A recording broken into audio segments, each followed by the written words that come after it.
నమస్తే welcome to TS three news. FIFA world cup final సందర్భంగా తెలంగాణ రాజకీయాల్లో మరోసారి ముఖ్యమంత్రి రేవంత్ రెడ్డి ప్రచార వ్యూహం చర్చనీయాంశంగా మారింది. ఫుట్బాల్ స్టార్ లియోనెల్ మెస్సీతో రేవంత్ రెడ్డి ఫుట్బాల్ ఆడినట్లు చూపించే వీడియోలు, ఫోటోలను సోషల్ మీడియాలో భారీగా ప్రచారం చేయడంతో పాటు బార్లలో కూడా వాటిని ప్రదర్శించేలా ప్రయత్నాలు జరిగాయనే ప్రచారం ఇప్పుడు రాజకీయ వర్గాల్లో హాట్ టాపిక్ గా మారింది. FIFA world cup final match సందర్భంగా తెల్లవారుజాము 4 గంటల వరకు బార్లు నిర్వహించేందుకు రాష్ట్ర ప్రభుత్వం అనుమతి ఇచ్చిన విషయం తెలిసిందే.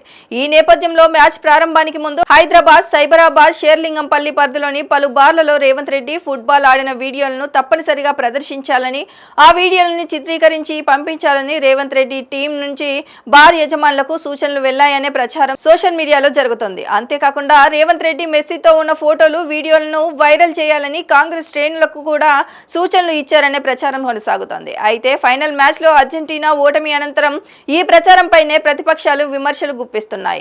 భారీ స్థాయిలో పిఆర్ చేసినప్పటికీ చివరికి ఫుట్బాల్ ఫైనల్ ఫలితం అనుకూలంగా రాకపోవడంతో రేవంత్ రెడ్డి ప్రచార వ్యూహం బెడిసి కొట్టిందని విమర్శలు వినిపిస్తున్నాయి. సోషల్ మీడియాలో కొందరు వ్యంగ్య పోస్టులు చేస్తూ వివిధ వ్యాఖ్యలు చేస్తున్నారు. అయితే బార్లలో వీడియోలు ప్రదర్శించాలని అధికారికంగా ఆదేశాలు జారీ చేశారనే విషయాన్ని ప్రభుత్వం ఇంకా ధృవీకరించలేదు.